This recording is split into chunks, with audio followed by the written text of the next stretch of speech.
half in the bag. I saw a lot of good indie dramas. Unfortunately, I did not see a single good comedy that I could recommend. I was excited, believe it or not, about Let's Be Cops. Why were you excited about this film? I thought the premise was interesting. I would say it's a good comedy premise, yeah. It starred the black guy and the white guy from New Girl. No, not those two. The other two. Jake Johnson and Damon Wayans' child. Hello? You don't jump out on brothers, man. You don't like that. So we're going to the party tonight. Cops or ghosts, your choice. I don't want to be a ghost. Let's be cops. So I was like, let's be cops, and the trailer was great. Movie, terrible. It's the quintessential example of everything that's funny is in the trailer. Whoa, what do we have here? Officers, this is... Is this for real? Damn! The premise is Jake Johnson and Damon Wayans Jr. dress up as cops for a costume party, and unbeknownst to them, it's a masquerade party, not a costume party. But they have police uniforms because Damon Wayans Jr. works at a video game software company. And he's sort of like the guy who's trying to sell his game about real life cops. And so he has a policeman's uniform. For some reason. It's so fucking stupid. Like they didn't even need to include that angle. They could have just found the Just cop get uniform. costumes, yeah. But he happened to have that, and that's like half of the movie is him like trying to get his game. I'm assuming there's So- some sort of payoff at the end with the game, right? Kind of. It's incredibly dumb. So the fun of them being like dudes that are pretending to be cops is all shown in the trailer. Whatever they were doing to abuse their power for comedy purposes. And then the film suddenly gets bogged down in this ridiculous plot where they cross with the Russian mob, and what's his face falls in love with a waitress, and her parents own this like little deli or restaurant that the mob is like making extort money from them, and then after 10 minutes into the film, we're done with gags, and we follow this like inane, pointless plot. This sounds awful. It's pretty awful. Everything about that sounds terrible. I chuckled one time, and then at the end of the film, the credit roll, does the little window, and it shows outtakes. Yeah. And they show all the bits that presumably they shot and didn't use in the film, where they're doing cop things and fucking around with people. And all that was hilarious. Well, you don't want too much comedy in your comedy film. You gotta cut all that stuff out in favor of boring, pointless plots about the Russian mafia. And an overbearing storyline. Yeah. They need to take advantage of the yucks. They need to say, this is our premise, what a great premise. Let's come up with so many fun things we could do with this premise. Which should not be confused with let's do the same gag over and over again and beat it like a dead horse. Sure. Different. Well, I saw another film I wish I hadn't seen called Willow Creek, and it's directed by Bobcat Goldthwait, who I want to like as a filmmaker based on the strength of a movie he did called World's Greatest Dad, which is one of my favorite comedies of the last, 10 years. It's very funny, very dark, but very heartfelt and smart. It's well written. And he did a movie before that, a really low-budget movie called Sleeping Dogs Lie, a charming romantic comedy about a girl that blows her dog. But there's only a small element of the movie. It's actually very touching. But anyway, he made a movie after that called God Bless America that sucked, and now he's made a movie called Willow Creek, which also sucks. There's nothing in here about blowing your dog. Although I'm sure this guy has.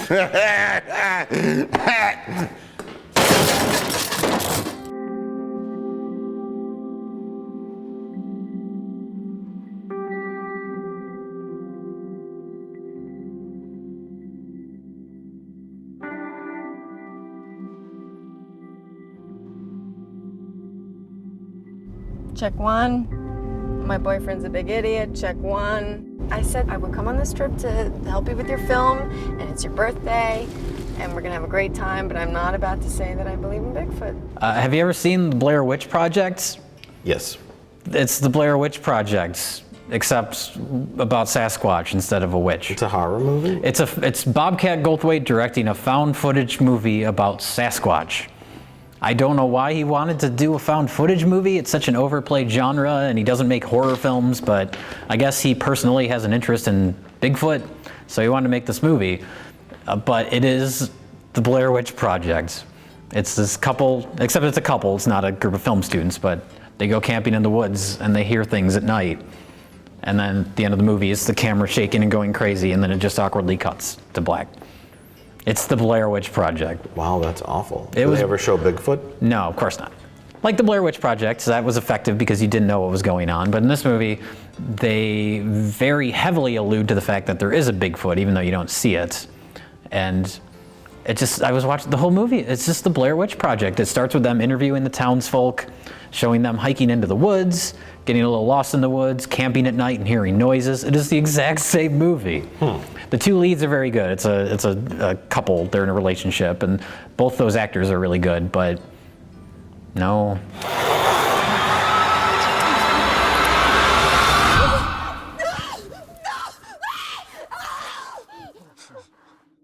Well, you and I saw very few of the same films. We saw Enemy, and coincidentally, we also saw another film that was brown and ugly, starring Jason Bateman, who has appeared in such things as How Can I Tell If I'm Really in Love and Arrested Development and a whole bunch of other movies. There's some other things, but how can I tell if I'm really in love? He's It's in really that. the high point of his career. That's the big one. That's the one he'll be known for. But Come on. Bad Words. Directorial debut of Jason Bateman. Oh yeah, that's Yeah, right. Yeah. His first and last directorial film. Yeah, this movie was so ugly. The whole, as you said, it was brown. The whole movie was brown. Absquatulate. ABSQUATULATE. That's Correct. Who's next? The spelling bee is meant for kids. Rule number 24, the speller must not have passed beyond the 8th grade on or before February 1st. You can see there, I have not passed the 8th grade. Not ever. Again, in the theme of interesting premises, in the theme of interesting films, in the theme of films with a good premise gone bad. Bad Words is about Jason Bateman having a grudge, which is revealed later in the film, which is obvious the entire film, against spelling bees. He enters into spelling bees as an adult and wins them all. Through a loophole. Yeah, so he's competing against all these children, kicking their asses and Yes. swearing at them. Yeah, and then he befriends a small Indian boy, and it goes downhill. Yeah. Well, the whole thing is like they're constantly saying throughout the movie, like, why are you really doing this? Why are you really doing this? And he won't reveal it. It's supposed to be like, okay, at the end, it's going to be the big revelation as to why he is rigging this spelling bee competition. But it's so obvious from the get-go what is happening. It's completely predictable. All right, so if you don't have any friends, I bet you crush ass, though. You make up for it with the women? Nope. When I do go on, it's going to be a girl with nipples. They all have nipples, pal. No, they don't. They do. Hit it. Yeah, and what also made me uncomfortable was him taking an underage Indian boy to a prostitute and having her expose herself to him. Well, they're clearly going for the dark comedy. I mean, it's called Bad Words. There's been so many movies that have like there's Bad Santa, there's Bad Teacher. I think there's a TV show called like Bad Judge. Like that's a thing now. It's the bad subgenre. And that's clearly what this is going for. But there's a way to execute it, and then there's just, oh, it's a dark comedy, so let's just make everything ugly. And it's like, no, you're defeating the purpose. Yeah, and no matter if it's a dark comedy, you should have a likable character. What are you doing up on the stage, weirdo? Your chair called me for help. It's like, help me. It's so heavy. I'm going to say that isn't always, like, have you ever seen Bad Santa? Yeah. I like Bad Santa a lot, and Billy Bob Thornton is not charming at all in that movie. But I think that's a case where they go so far on the other end where it works. There's a disconnect with his character. Yeah. Billy Bob Thornton in Bad Santa is so disconnected to where like you feel sorry for him almost. Yeah. And with Jason Bateman's character, he comes off as too intelligent and too crass and too. He's like trying to be sly about everything. Yeah. Almost like to where he becomes unlikable. And that's why a Billy Bob Thornton character works, because his nature is cruelty. Yeah. And being disconnected from everything and being self-absorbed and an asshole. And that's funny. You can have a complete asshole character and have them be likable. It's their motivation. Yes. It's Billy Bob Thornton didn't give a crap about anything. Jason Bateman, he had a goal and he had some kind of angle and he had the intelligence and the forethought to make these decisions. Yeah. And that's what, it didn't quite work. And it's just kind of an ugly, sick feeling the whole time. You don't want that from a comedy. You want that from Enemy. Yes. You want an ugly, sick feeling all during Enemy, and that's what that succeeded at. Bad words, not so much. That's why movies are complicated things, James.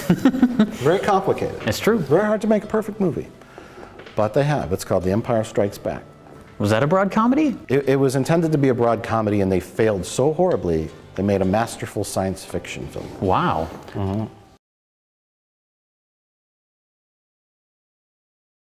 Well, speaking of masterful science fiction films, I saw Jodorowsky's Dune, which is a documentary about acclaimed experimental filmmaker Alejandro Jodorowsky's attempts to adapt the book Dune.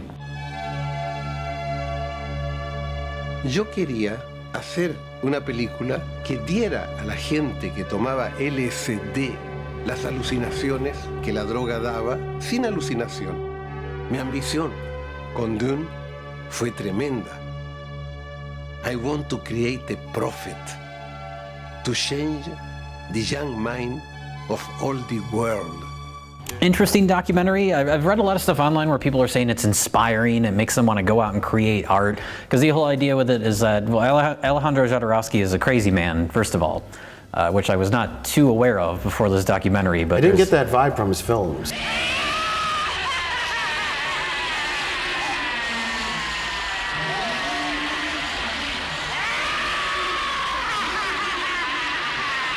Well, I mean, obviously his movies are nuts, but I like his movies. I like El Topo. I really like The Holy Mountain. It's like the Ben-Hur of experimental films. It's just this epic thing.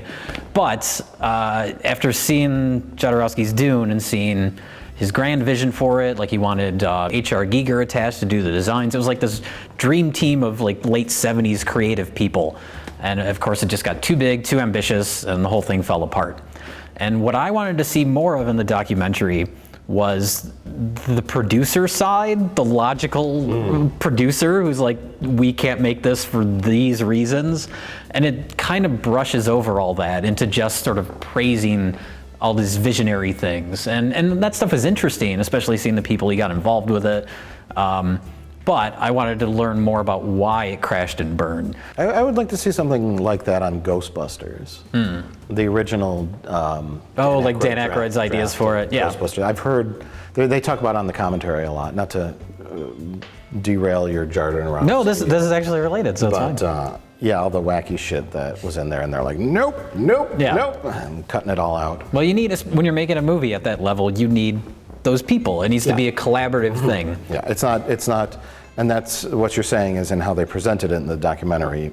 They presented it as like this classic that could have been, this missing thing. I offer to you the most important picture in the story of the humanity.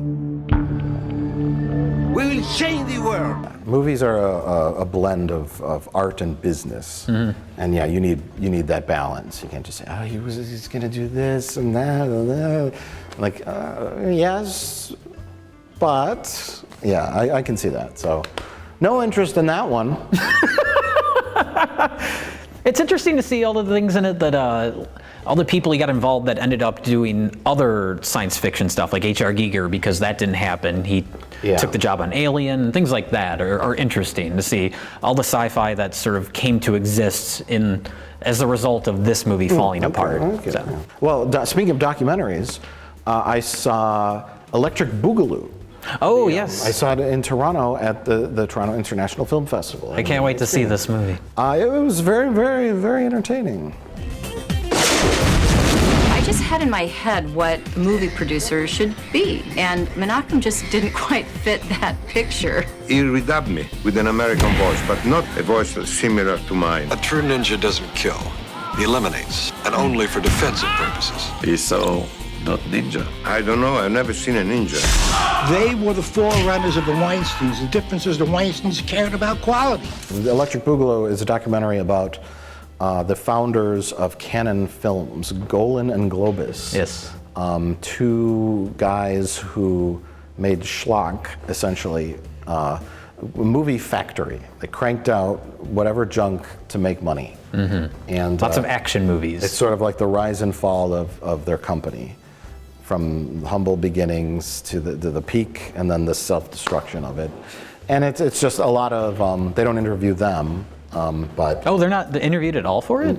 I mean, I know Menachem Golan just died, but the documentary was made before that. Yeah, no, they're not in it. Oh, wow.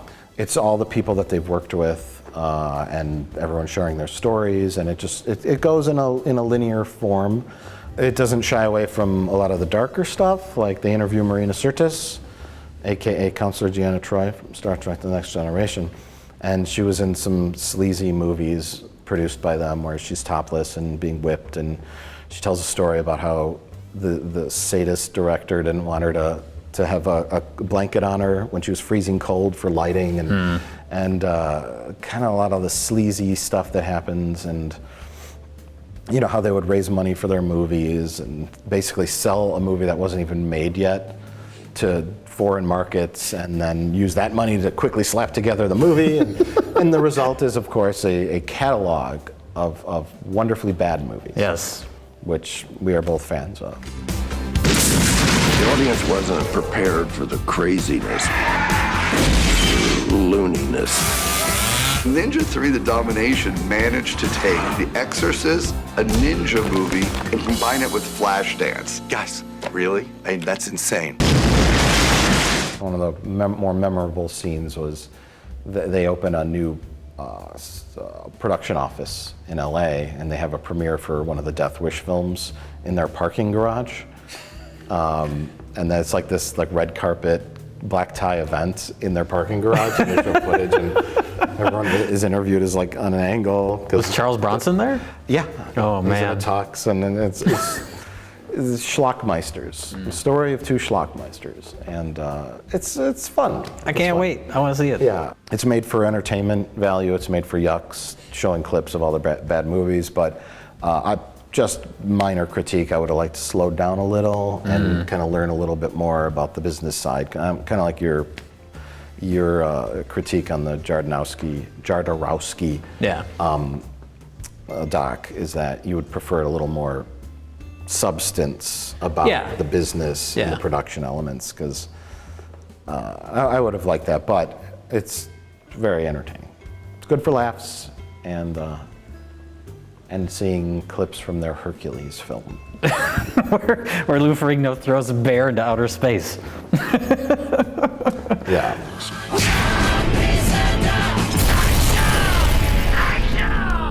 It was almost like a bowel movement. You make a movie, it comes out, you flush it, and you move on to another one.